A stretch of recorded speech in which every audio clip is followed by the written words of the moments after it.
Ating maririnig ang WHP.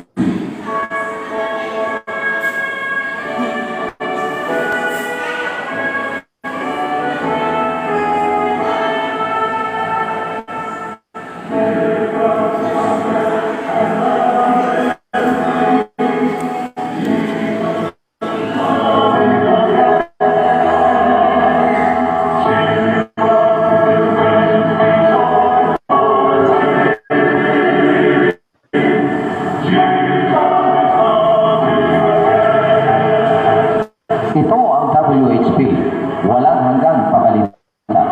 At nakita ko ang ibang anghel na lumilipad sa gitna ng langit na may mabuting balita na walang hanggan upang ibalita sa mga naranahan sa lupa at sa bawat bansa, angkan, wika at bayan. Pakinggan ang WHP, walang hanggang pabalita. Nagsasaysay na sa Jesus ay muling darating, kaya't humanda kang siya'y salubungin.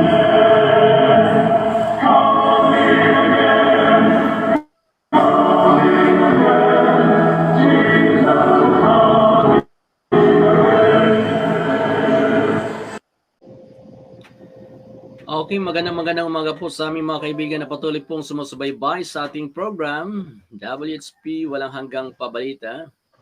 At amin po kayong binabati ng masayang araw. Happy Sabbath po sa lahat po ng mga Seventh-day Adventist. At maligayang araw sa lahat po naming mga kaibigan sa buong sanlibutan na ngayon ay nagsumusubaybay at sa mga magre-review o kayo mag-access muli sa ating program sa umaga ito. Tayo po ay dadako po sa ating pagmumuni-muni sa aral ng Panginoon para po sa atin. Ito po ay merong pamagat ang tahanan at pamilya ni Brother Dodon Labisto. Ngunit bago po ang kanyang panahon ay isa mo ng tanging bilang mula po kay Ma'am Maricel Gakayan Labisto. Atin pong ibigay sa kanya ang panahon.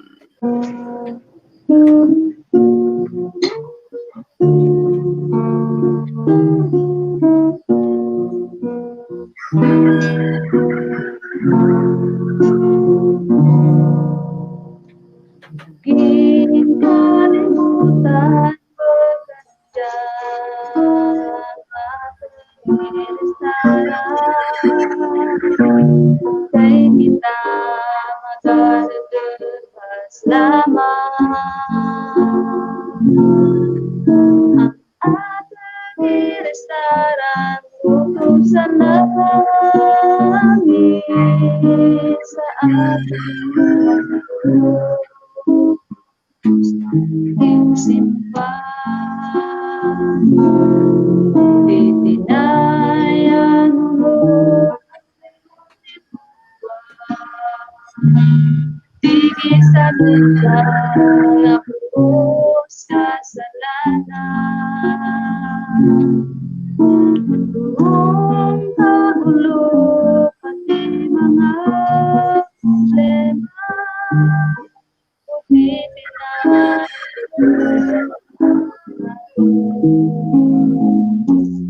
Istara Pakun kita sa langit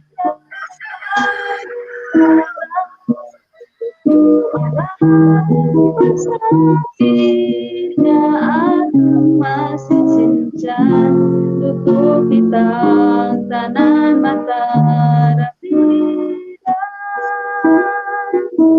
kay bantang si Jesus sa langit at istara. Ikaw na kang matigisang kalimutan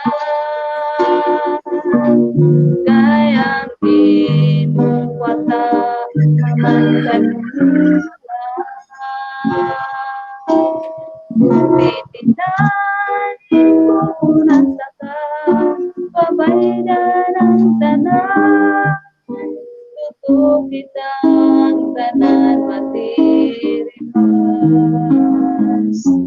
sa langit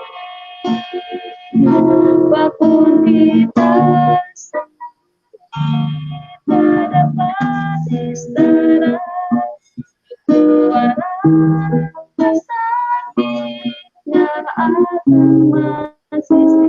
Tutup kitang tanan matarapidan. Kay bantang si Jesus sa langit at kanisara. Pagkong kita sa langit na dapat istaran, tutuaran pasakit na ating pasisimulan. Tutup kitang tanan matarapidan. Kay pantas si Jesus sa langit niya kanistaran. Tutup kitang tanan matarapidan. Kay pantas si Jesus sa langit niya kanistaran. Kay pantas si Jesus sa langit na kanistaran.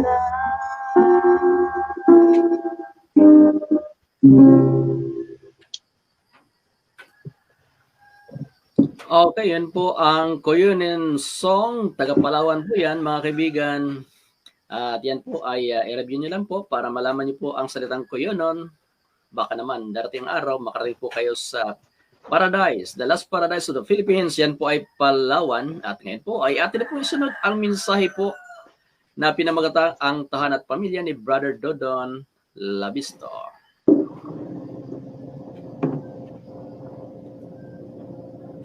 Okay, magandang umaga po sa ating lahat, mga kaibigan, at happy Sabbath po sa ating mga viewers, sa lahat po ng nanonood sa atin ngayon. So, ang ating pong pag-aralan ay pinamagatang ang tahanan at ang pamilya. Bago po natin simulan po ang ating pag-aaral ngayong umaga, tayo po muna ay manalangin. Mapagpala at mabagi namin Panginoon sa oras na ito. Lubos po aming kagalakan sa napakagandang umaga na ibinagkaloob sa bawat isa sa amin. Sa pag-aaral po namin ngayong umaga, no, pang bawat isa inyong basbasan upang sa ganon, ang aming mapag-aralan, ito po ay maunawaan namin at aming sa kabuhayan ayon sa inyong kalooban. Salamat Panginoon sa inyong patnubay at ito po hiningin namin sa matamis na pangalan ni Jesus. Amen. Si former President George Bush, siya po ay nagkaroon ng interview sa media. Ang tanong po sa kanya ng media ay, what are your greatest accomplishment in your life? Ano ba ang accomplishment na nangyari sa iyong buhay? Ang sagot ni President George Bush Sr., actually kasi dalawa yung naging presidente ng Amerika na si George Bush, may senior at junior. Ayon pa ni George Bush Sr., in-expect ng karamihan ng mga media men na ang isasagot ni George Bush ay yung accomplishment niya nung siya naging president ng Amerika at nung naging vice president siya at nung siya ay naging kasama sa US Navy. Pero ang sagot ni George Bush, ang sabi niya, my greatest accomplishment is that my children still come to see me. Na ang pinaka-accomplishment na nangyari sa kanyang buhay ay yung sinasabi niya, yung mga anak niya na gusto siyang makita. Ibig sabihin lamang sa interview na yon, ang sagot ni George Bush ay napakahalaga sa kanya yung kanyang pamilya. So ngayong umaga mga kaibigan at mga tagapanood po natin, ang ayon po sa aklat ng Psalms 133 verse 1, ganito po ang pagkasabi. Basahin ko po sa English version, sabi ito, behold how good and how pleasant it is for the brethren to dwell together in unity. Nasabi niya, masdan ninyo na pagkainam o pagkabuti na pagkaligaya sa mga kapatid na magsitahang magkasama sa pagkakaisa. Ito yung napakaganda, no? Na dito makikita natin na kung gaano kasaya ang tahanan at pamilya. Ngayong umaga, tingnan po natin ang isang kasaysayan ng isang pamilya, kung papaano po nila, no? Kung ano po ang nangyari dito. Sa aklat ng Ruth, chapter 1. Ito po yung pag-aralan natin mga kapatid, no? Chapter 1. Basahin muna natin po ang verse 1. Ang sabi po rito, at nangyari ang mga kaarawan nang humatol ang mga hukom na nagkagutom sa lupain at isang lalaking taga Bethlehem, Judah, ayaw yumaong pamayan sa lupain ng Moab. Siya at ang kanyang asawa at ang kanyang dalawang anak na lalaki. Verse 2, sabi rito, at ang pangalan ng lalaki ay Elimelech, at ang pangalan ng kanyang asawa ay Noemi, at ang pangalan ng kanyang anak ay Mahalon at Chilion, mga Euprateo na taga Bethlehem, Juda, at sila'y naparoon sa lupain ng Moab at nanirahan doon. Dito po mga kaibigan, ang kasaysayan po rito nagkaroon ng tagutom doon sa Israel, sa Bethlehem, Juda, kung saan sila nanirahan. Subalit, sa panahon ito, sila po ay nagpasya na sila'y lumipat doon sa Moab. Ito po ang sila ni Elimelech at si Noemi, kasama ng kanilang anak na si Mahlon at si Chilion. Verse 3, basahin po natin ulit. At si Elimelech na asawa ni Noemi ay namatay, at siya ay naiwan at ang kanyang dalawang anak. Verse 4, at sila nagsipag-asawa sa mga babae sa Moab, at ang pangalan ng isa ay Orpha, at ang pangalan ng isa ay Ruth, at sila'y tumahan doon na may 10 taon. Verse 5, at namatay kapwa si Mahlon at si Chilion, at ang babae ay naiwan ng kanyang dalawang anak at ng kanyang asawa. Ito po ang nangyari mga kaibigan. Habang itong si Elimelech at si Noemi ay lumipat doon sa Moab, doon po ay nanirahan sila ng 10 taon. Subalit itong si Elimelech ay namatay. Ang naiwan na lang kay Noemi ang kanyang dalawang anak na si Mahalon at si Chilion. Itong dalawang ito ay nakapag-asawa ng taga-Moab, na ang kanilang asawa ay si Orpha at si Ruth. Subalit namatay rin po ang dalawang anak ni Noemi na si Mahlon at si Chilion. So ito ang masaklap na karanasan ng pamilya ni Noemi. Patuloy po natin mga kapatid sa pagbasa. Verse 6, na magagayoy bumangon siya na kasama ng kanyang dalawang manugang upang siya bumalik mula sa lupain ng Moab, sapagkat kanyang nabalitaan sa lupain ng Moab kung paanong dinalaw ng Panginoon ng kanyang bayan at pagbibigay ng kanilang tinapay. Verse 7, at siya'y umalis sa dakong kanyang kinaroonan at ang kanyang dalawang manugang na kasama niya, at sila yumaon upang bumalik sa lupain ng Huda. At sinabi ni Noemi sa kanyang dalawang manugang, kayo yumaon na bumalik ang bawat isa sa inyo sa bahay ng kanyang ina. Gawa nawa kayo ng magaling ng Panginoon na gaya ng inyong ginawa sa mga namatay at sa akin. So habang namatay ang anak ni Noemi, yung dalawa, actually ang una ay namatay ang kanyang asawa, at ilang taon nakalipas, namatay ulit ang kanyang dalawang anak. Kaya ang dalawang manugang niya ay sinabihan niya, bumalik na kayo doon sa kanya-kanya ninyong pamilya. Dahil ang plano ni Noemi ay siya babalik doon sa kanilang pananggalingan sa Israel, doon sa Bethlehem, Judah. Verse 9, sabi rito, ipagkaloob nawa ng Panginoon na kayo'y makasumpong ng kapahingahan, bawat isa sa inyo sa bahay ng kanyang asawa, na magagayoy kanyang hinagkan sila at nilikas nila ang kanilang tinig at nagsiyak. At sinabi niya sa kanya, hindi kundi kami ay babalik na kasama mo sa iyong bayan. Verse 11, at sinabi ni Noemi, kayo magsibalik mga anak ko, bakit kayo yayaong kasama ko? May mga anak pa ba akong sa tiyan na maging inyong mga asawa? Sabi ng kanyang dalawang manugang na, sasama kami sa iyo. Sabi ni Noemi, may mga anak pa ba ako sa aking tiyan na maging asawa ninyo? Dahil tradition po nila sa panahon na yon, na kapag namatay ang kanilang asawa, dapat ang kanilang mapangasawa ulit ay yung anak o yung kapatid o yung mga kamag-anak. Subalit sabi ni Noemi, wala na akong anak na maaring mapangasawa niyo ulit. Sa verse 12, kayo'y magsibalik mga anak ko, magpatuloy kayo ng inyong lakad sapagkat ako'y totoong matanda na upang magkaroon pa ng asawa. Kung aking sasabihin, ako'y may pag-asa kung ako'y magkaasawa man ngayong gabi at ako'y magkaanak man, maghihintay kaya kayong hanggang na sila'y lumaki? Magbabawa kaya kayo na magkakaasawa? Huwag mga anak ko sapagkat daramdamin kong mainam dahil sa inyo sapagkat ang kamay ng Panginoon ay nanao laban sa akin. Ang sabi niya, kaya kailangan nyo nang bumalik. Kasi kung ako man ay makapag-asawa at kung ako man ay makapag-anak ulit, no? At makapaghintay kaya kayo na lumaki yung aking mga anak para mapangasawa nyo. So imposibleng mangyari. Kaya sabi niya, umalis na kayo at magsibalik sa inyong tahanan. Verse 14, at inilakas nila ang kanilang tinig at sa pag-iyak ulit. At hinagkan ni Orpha ang kanyang biyanan. Ngunit si Ruth ay yumakap sa kanya. So mapansin natin si Orpha ay umiyak, pati si Ruth, at ang ginawa ay si Orpha ay umalis. At si Ruth ay yumakap sa kanya. At sa verse 15, ganito po kasabi. At sinabi niya, narito ang iyong hipag ay bumalik na sa kanyang bayan. at sa kanyang Diyos, bumalik kang sumunod sa iyong hipag. Ang sinabi ni Noemi, kailangan mo na bumalik, Ruth. Doon, ang hipag mo ay nandoon na at bumalik na siya. Dapat sumama ka na rin sa kanya. Verse 16, at sinabi ni Ruth, huwag mong ipamanhik na kita'y iiwan at bumalik na humiwalay sa iyo. Sapagkat kung saan ka pumaroon, ay paroroon ako. At kung saan ka tumigil, ay titigil ako. Ang iyong bayan ay magiging aking bayan. At ang iyong Diyos ay aking Diyos. Verse 17, kung saan ka mamamatay, ay mamamatay ako at doon ako lilibing. Hatulan ako ng Panginoon at lalo na maliban ang kamatayan ang maghiwalay sa iyo at sa akin. So dito natin mapapansin mga kapatid, no, mga kaibigan, na ating mga viewers. Dito mapapansin natin na kung gaano katatag ang panindigan ni Ruth. So ngayong umaga, titingnan po natin kung anong klaseng tahanan o pamilya mayroon sila ni Noemi at itong si Ruth. No? Dito po mga kaibigan, mayroon pong ilang mga bagay na ipinapakita rito sa kasaysayan, sa tahanan o sa pamilya ni Noemi. Dito, number 1, sabi ito, ipinapakita nila ang pagtanggap sa iba.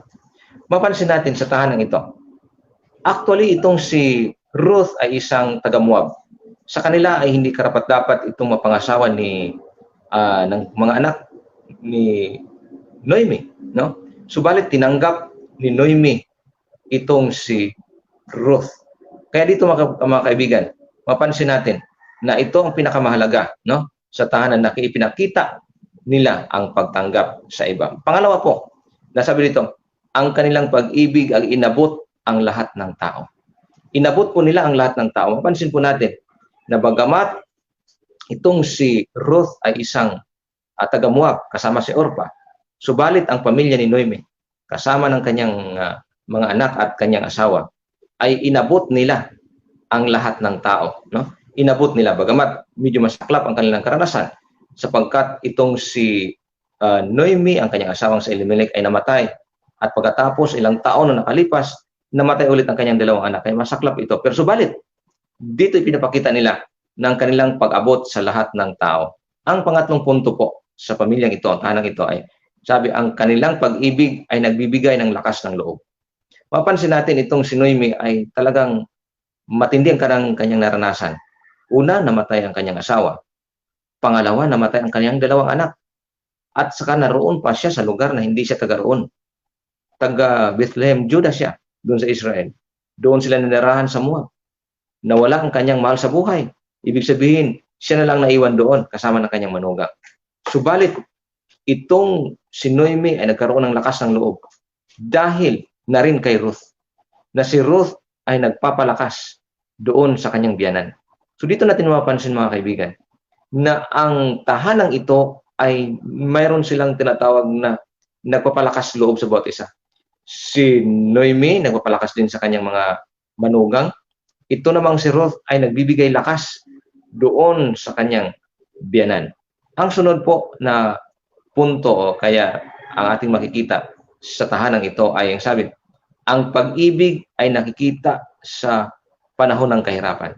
Mapansin natin, pwede nang iiwan ni Ruth si Noemi. Dahil sinabihan na siya, okay, umalis na kayo. Kasi ako'y babalik na doon sa aking lugar sa Bethlehem, Judah. Pwede na niyang umalis at pabayaan na ang kanyang biyanan. Subalit, kasi magandang usapan nila na, okay, sige, pumunta na ron. Subalit, alam na alam ni Ruth na kailangan siya ni Noemi. Alam na alam niya na dapat nariyan siya sa kanyang tabi para i-comfort itong si Noemi. Kaya mapansin natin na ang tunay na pagpapakita ng pag-ibig ay makikita sa panahon ng kahirapan. Minsan sa panahon ng kasaganahan, okay lang yan. Kasi kasaganahan eh. Pero sa panahon ng kahirapan, diyan natin makikita ang tunay na pagmamahal sa loob ng tahanan at pamilya. Kaya nga sabi ng iba, kahit daw palaging saging, basta labing. Kaya mapapansin natin dyan, mayroong mga iba na pag panahon ng kahirapan, wala na. Yun na, umalis na pag panahon ng kahirapan. Pero pag kasaganahan, okay na okay yan. So mapapansin natin na ito pala yung tunay na sukatan minsan. Na makikita natin ang tunay na pag-ibig sa pamilya at sa tahanan sa panahon ng kahirapan. Walang problema sa kasaganahan, siyempre. Maraming pera, walang problema yan. Pero sa panahon ng kahirapan, na hirap ka na kahit bigas wala ka na, o kahit makakain ulam o wala pa man dyan, mapapansin natin na dyan masusukat, no? Pero mayroon akong nakita sa Northern Samar, na pamilya na nung kami pumunta roon, hindi ko na mabagitin kung saang lugar sa Samar, sa part ng Northern Samar, ay wala silang gaanong matitirhan. Ang kanyang anak ay 6. Subalit na papansin namin na nung nandoon sila sa baybay, naglalaro pa sila ng tinatawag na patintero, yung may guhit-guhit tapos yung maghahabol-habulan. Tinanong namin yung tinirhan namin doon kasi nagkaroon kami ng Voice of Youth doon sa Northern Samar na ano ba yung ano nito? Sabi nila, yan sila ay wala silang bahay tapos ang asawang lalaki walang formal na trabaho, nag-ano lang, ganito. Pero masaya sila. Kahit yung sako lang kanilang tinitirhan doon, pag umulan, basang-basa talaga sila. Pero masayang-masaya sila. Pero mayroon namang konkreto ang tahanan, konkreto ang bahay, pero problemado, no? Kaya pero dito mga kapatid, mga kaibigan, hindi ibig sabihin na palibhasa ay marangya ang iyong buhay, ay masaya kayo. Ang tunay na kasiyahan ay matatagpuan sa panahon ng kagipitan, no? So dito sabi, ang pag-ibig ay nakikita sa panahon ng kahirapan. Ito yung pinapakita sa pamilya ni Noemi at pinakita din ni Ruth doon sa kanyang biyanan. Ang sunod na punto po ay ang sabi, ang pag-ibig ay naghahanap ng tunay na kagandahan, yung kagandahang karakter. Mapansin natin na sila po ay parehong may kagandahang karakter. Itong si Ruth at si Noemi. Ano kagandahang karakter ni Noemi? Kagandahang karakter ni Noemi ay kanyang tinanggap si Ruth, bagamat sa kanilang tradisyon ay hindi pwedeng mapangasawa ng isang taga-Israel o taga-Huda ang isang taga-ibang bayan, kagaya ng taga-Moab. Subalit, itong si Noemi ay tinanggap niya si Ruth. At ito namang si Ruth, dahil sa kagandahang karakter niya, may chance na siyang hindi sumama doon kay Noemi. Subalit siya po ay sumama. At kanyang ipinapakita ang kagandahang loob at kagandahang karakter ni Ruth na handang tumulong, handang dumamay sa kanyang biyanan. Mapansin natin sa kanyang talata dito, no? Ulitin ko pong pagbasa sa chapter 1, verse 16.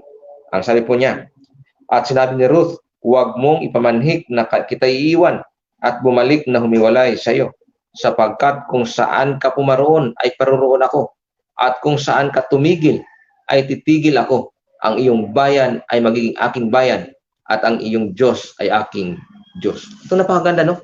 Na ang iyong bayan ay aking bayan, ang iyong Diyos ay magiging aking Diyos. Ito yung napakagandang karakter na ipinakita ni Ruth.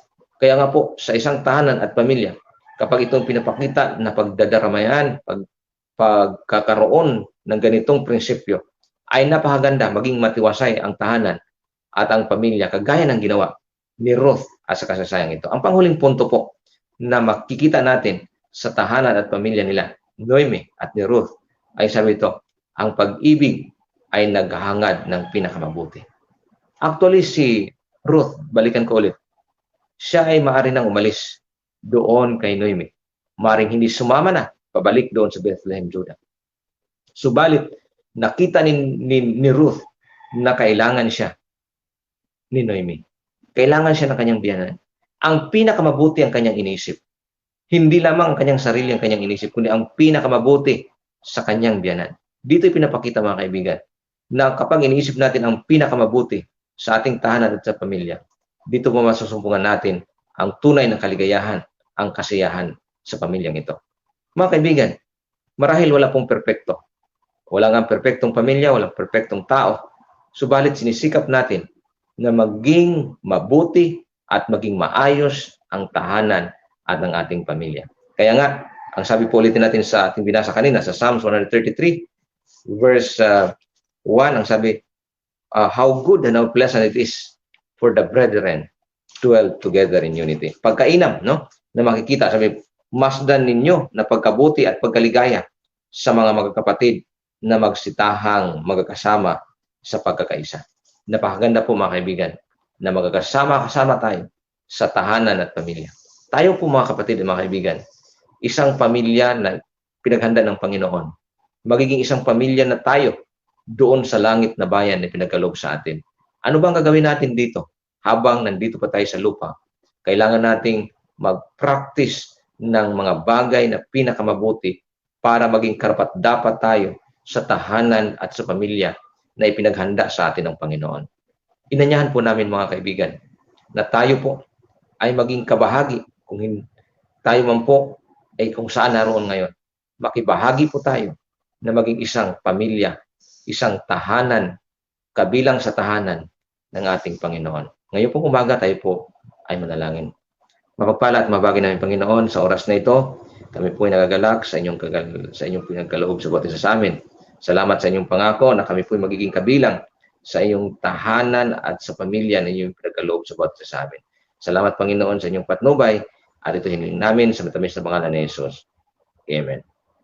So mga kaibigan, salamat po sa ating binabati po natin din ang ating mga viewers, Brad, no? At sa iba po nating mga viewers, ating pong babanggitin si Happy Sabat, sabi po ni Ate Marites sa Gakayan, no? At nanonood po rin sa atin si Lals Alvillar. Okay, magandang umaga po sa inyong lahat at sa ating pong mga nanonood ngayon sa amang dako kayo ng mundo. Binabati rin po natin si Seth Mahayag dyan sa Bangkok, Thailand. So, good morning sa ating lahat, no? At sa mga lahat po na nanonood na kung saan dako man kayo ng mundo ngayon. Okay, happy viewing and have a nice day. Okay, Bro Ed? Okay, so kung mayroon po kayong mga greetings, mga kaibigan sa ating mga viewers, paki-type na lang po dyan sa ating screen at basahin po natin maya-maya yan.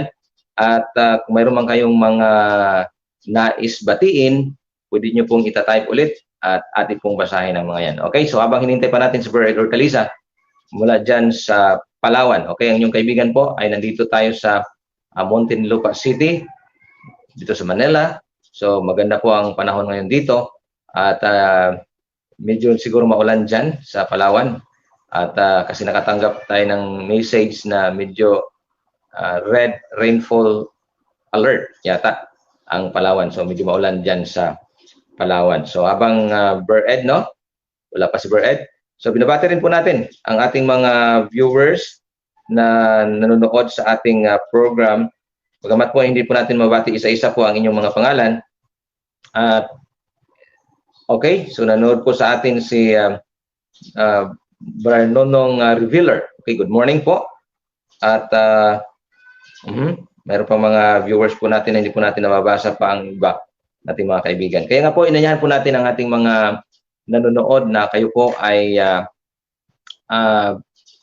magpanood palagi po sa ating program. Ang WHP ay yung Faith Voice. Mapanood po natin yan tuwing umaga, alas 5 po ng umaga hanggang alas 6 ng umaga. So sa panahon ito, pwede po kayong mag-type o di kaya mayroon kayong mga prayer request na pwede isama po natin sa ating panalangin para bago po tayo magtatapos sa ating program ay ating pong isama ang inyong mga prayer request. So kailangan po natin mga kaibigan at sa ating mga viewers na kailangan po natin ang okay? So ito na, nabasa na po natin itong mga greetings na ito. Okay, mayroon pa rito si Christian Angel Davic at si Arnie Igloso at si okay, so salamat sa ating mga viewers. Sa ating mga viewers po, paki-type na naman po ng inyong place o lugar kung saan man kayo nanonood sa oras na ito. Okay, tanungin po natin, hanapin natin si Bro Ed Hortaliza. Bro Ed, kumusta po? No? Okay, so haba pong hinahanap po natin yung ating partner dyan sa Palawan, mga kaibigan, ay batiin ulit natin yung ating mga nanonood sa atin, no? Ngayong umaga. Okay, so basahin po natin dito banda.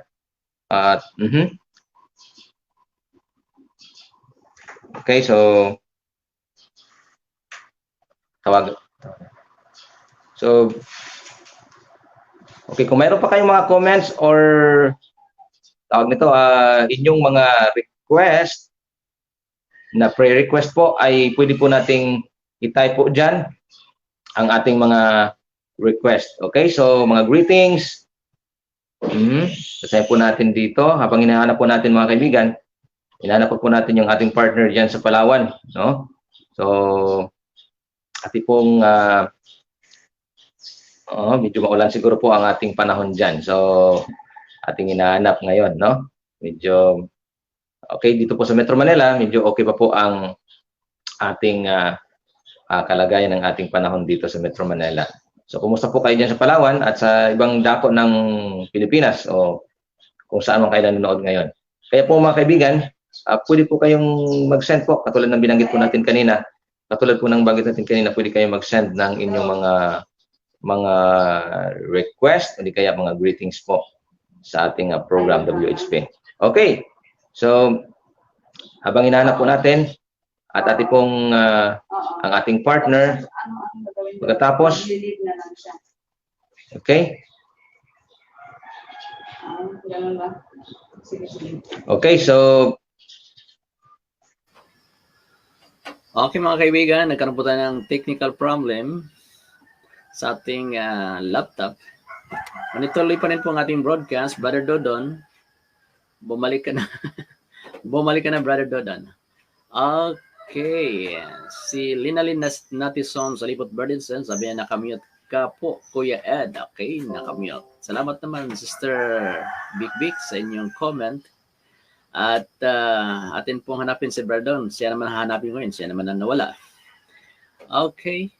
At base po mga kaibigan sa atin pong mensahe sa umaga ito ay talaga po ang tahanan is the smallest unit of the community. Kung kaya't ito po ang dapat nating palakasin. Ika nga mga kaibigan ay kailangan po nating ipagpatuloy na atin pong isulong ang pagiging mabuting pamilya sa bawat tahanan. Okay, Brother Dodon. Ito, bumalik na si Brother Dodon.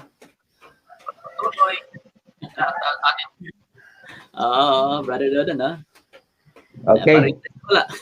Good morning. So, good morning muli. Patuloy po tayo sa ating program, mga kaibigan. Meron pa po tayong 17 minutos bago mag-alas 6 sa umagang ito. At patuloy po tayo sa ating gawain para sa Panginoon nang sa ganoon ay tayo po ay maging malusog espiritual. Maliban na po na malusog tayo sa kalusugan at tayo po ay maging malusog sa ating espiritual na buhay. Brother Dodon, back to you. Okay, so salamat Brother Ed na nagtaka ko kanina na medyo nawala no? Hindi ko nabasa yung ano doon pala sa baba. Okay, so kumusta dyan ang panahon Brother Ed? Medyo maulan, Brother Dodon, medyo maulan. At kahapon, mga bandang alas 12:30, umulan hanggang maghapon na kahapon. Hanggang ngayon, umulan pa rin. Okay. Anyway, tumigil na rin. Okay, kaya pala nakatanggap kami ang cellphone ko nakatanggap pa rin ng alert diyan sa Palawan na nagkaroon ng red rainfall alert daw diyan sa Palawan. Banta ng pagbaha. Pero dito, Brother Ed, sobrang init. Ganda ng panahon kahit kahapon. Talagang baliktad. Walang pagbabanta ng ulan. Maganda yung kalangitan. At mainit hanggang ngayon. Talagang mainit. Okay. So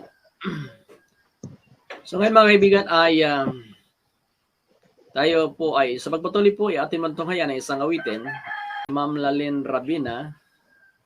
Ito po ay mayroong pamagat na dakilang katapatan mula po kay Ma'am Lalyn Rabina para po sa atin sa bagay ito mga kaibigan.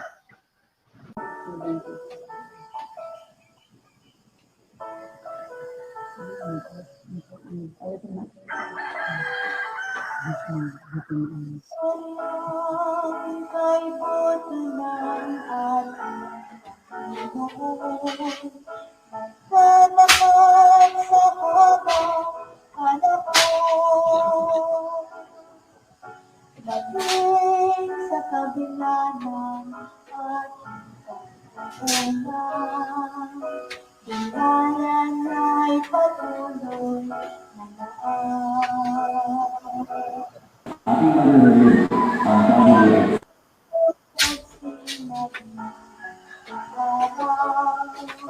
patuloy siyang nagbibigay pag-ibig ay tanlaw. Kaya sa puso ko tanggapin, katapatan niya'y aking pumurihin. Dakila ka, O Diyos, dapat kapatunay, magmula ka sa ugat ng aming lahi. Mundo'y magulang ang aasahan kang lagi, maging ang wakas nitong buhay.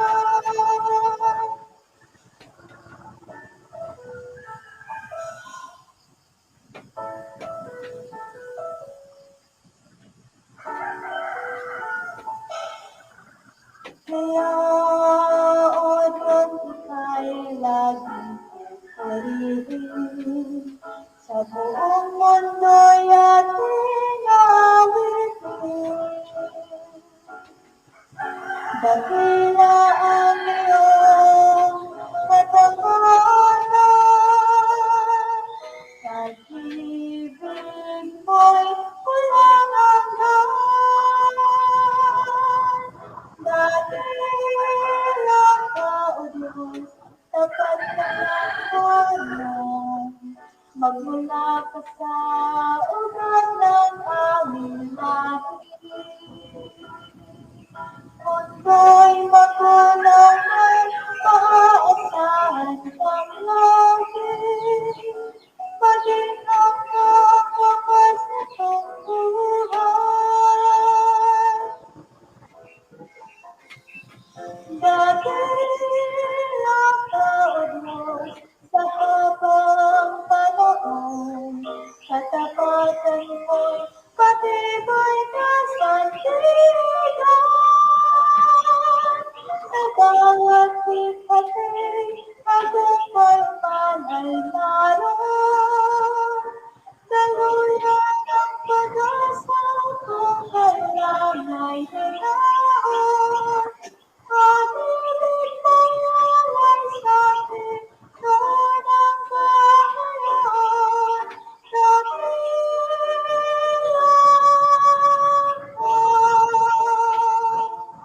O Diyos. Okay, thank you very much, Ma'am Lalaine Rabina po sa inyong awitin, Dakila ka, O Diyos, at dakila ang iyong katapatan. Brother Don, para sa dagdag nating mga babatiin. Okay, binabati na natin, Brother Ed, no? Si Hazel Queen Laurente. Nasa Davao Oriental ito. Maayong buntag dyan na Hazel Queen. At saka binabati rin po natin si Ma'am Eva, no? Parunda. Ma'am Evangeline si District Rose Parunda at si Aljon Datubi. Sila po ay nanonood. At si Arnie Igloso. Ang pagkaalam ko nasa Baguio City yata ito si Arnie. Si Arnie Igloso, no? At binabati rin po natin. Ayun na po, Brother Ed. Si Christian Angel Davi. Na sila po ay nanonood sa ating program ngayong umaga. Okay, back to you, Brother Ed. Brother Don, Davi. Davi. Ano yun siya, taga Palawan o ibang probinsya? Wala naman po, ano lang, nag-appear lang dito, Christian Angel Davi. Akala ko taga Palawan, ano? So, meron din dito si Cheryl Rosas. So, si Sister Cheryl, good morning sa iyo. Watching po siya ngayon sa ating program. Baka sa Puerto yata si Ma'am Cheryl. Ang alam ko sa ano to, sa Palawan Adventist. Okay, tama. So, good morning po sa lahat naming mga viewers sa umagang ito. At ipatuloy po natin suportahan at ipag-pray po natin ang ating mga kagamitan, mga gadgets na hindi po magkaroon ng problema. Ang akala ko kanina, brother, doon, ang sabi ko kasi, ipagpatuloy mo na hanggang sa matapos, ano? Pero ganon. Nakabalik pa rin. Nakabalik pa rin, okay. Okay. May suggest dito, Brother Dodon, may suggest si Brother Ben Aranita na gawin daw nating alas 5:30 at magtatapos tayo ng alas 6:30. Ano sa'yo? Pwede rin. Pwede rin. Kasi masarap pa daw matulog sa ganitong oras, sabi niya eh. Sarap pa matulog. Pwede rin, pwede rin. Okay. So, ayan po, marami po po tayong babatiin. Si Nonong Revelar, nabati mo na, no? Oo po. Siya po actually, second account niya po yan. Siya po yung si Charlie Lopez, yung teacher po dyan sa Talog, Taytay, Palawan. Okay. At kahapon, Brother Dodon, yung meron tayong viewer na si Bernie Ribulado, no? Oo. Kamember ko pala yun sa Debaters Convention na naka-access po kahapon. Okay. So, okay, binabati ko rin po ang aking kapatid dyan sa Illinois, Chicago. At siya po ay, sa ngayon ay huli sila doon ng 1 oras, Brother Dodon, sa Chicago. Huli ng 1 oras. Halimbawa, ngayon ay mag-alas 6 na ng umaga. Sa kanila naman ay mag-alas 5 ng hapon. Hapon naman sila. Huli sila ng 1 oras. Pero hula din ng kalating araw. Biyernes pa sa kanila doon. Yes, Biyernes pa ng alas 5 sa ngayon. Doon sa Illinois. Illinois. Okay. So, halos magkahawig sa California. Halos magkahawig lang sila sa California din. California, huli din ng 1 oras. Parang 1 o 2. Parang ano lang sila. Basta hapon ngayon sa kanila. Okay. So, meron pa tayong natirang 7 minuto para mag-alas 6. Brother Dodon, may isang awitin pa dyan si Ma'am Maricel. Sa sunod na lang daw po. Okay. So, isang awitin pa mga kaibigan para sa atin. Okay. So, ito ay share screen po tayo kasi po, sana yung share screen dito. Kasi hindi po pwedeng direkta sa hindi pwedeng direkta kaagad sa video. Kaya lang naghahang. So, ito po, isa pong mga kagamitan natin, kailangan pa nating madagdagan nang sa ganun ay lalong gumanda po ang ating program. Okay, isang awitin po, Bagong Bayan, no? Doon sa Bagong Bayan, ito po inawit ng mga taga-Timuran. Taga-Timuran ang umawit nito at malaman po natin mga kaibigan kung sino pa po ang mga kasama rito sa pag-awit nito para din po sa atin sa umagang ito. Tayo ay naglalakbay tungo sa bagong buhay. Kahit may naglasadaan, ito'y ating nalamanan. Lagi nating isipin na ang nagbibigay sa atin upang ikaw at ako ay lakas sa ating puso. Sa bagong bayan, maghihintay ang ating may kapal. Bayaning pinapangarap, di magdamag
Okay mga kaibigan, hindi na po magtatagal. Hindi na po magtatagal. Ang bagong bayan ay ating makamtan. Brother Dodon, para sa iyo. Okay, so amen for that. So na-miss natin yung lugar na yung Brad, no? Napansin natin na doon po dyan sa Timburan, dyan sa Taytay, Palawan po, sa ating mga viewers. Yan po ay isang taon, magdalawang taon na yata, Brad, no? O, dalawang Yes, taon na. dalawang taon na yan. Oh, malapit na, or more than 1 year, ganon. To make sure, basta mahigit isang taon na po yon. Yung ano na yon. Radio, Yung video, pero- radio. Yung video na yan, yung record na yan. Oo, pero Talo ko mukhang doon, Brad. bago lang talaga. Talo ako doon, Brother Dodon. Bakit? Wala ako sa picture. Wala ako sa picture doon eh. Pero di bale, ikaw naman yung nagbi-video doon nung time na yun. Yan nga ang logi sa nagbi-video, yung cameraman, yan ang logi. Walang picture eh. Pero producer naman, producer. Okay, Brad Ed, binabati natin ang ating mga pahabol na yata na greetings dito bago tayo magtatapos. Okay, sinasabi rin po dito ni, ito, nabasa mo na yata to si Ma'am Eva, Evangeline Paronda, sabi niya, Happy Sabbath. Okay, nabasa na po yata ito. So, bago Brad Ed, binabati rin po natin yung ating mga viewers na mamaya pa po mag-tune in sa atin, sa ating i-share yung ating program. Kaya nga, inanyahan natin sila na manood sa ating programa. So kung sakali mang matuloy ng 5:30, okay, 5:30 na po tayo yata. 5:30 to 6:30 ng umaga para medyo, ang iba ay medyo naagahan sila sa 5 o'clock. So 5:30 hanggang 6:30 ng umaga. So ito lang, Brad Ed, no? Alas 6 na. So siguro ay mula po dito sa Muntinlupa City, Manila, Metro Manila, si Dodon Lavisto po nagsabing Happy Sabbath and have a nice Sabbath day to all of us. Okay, meron pong pahabol na atin pong viewers, si Evangeline Martinez. Sabi niya, Happy Sabbath. Okay, thank you very much, Sister Evangeline, sa inyo pong pag-access po sa ating program. At sana po patuloy po tayong mabibless sa program na ito. At ito naman po ang inyong kaibigan mula po rito sa Taytay Central Church ng Taytay, Palawan, ay magpapalam sa inyo at magsasabing mabuhay and God bless, be blessed po and enjoy your Sabbath and this day with the Lord. God bless po sa lahat. Bye-bye po. Bye-bye.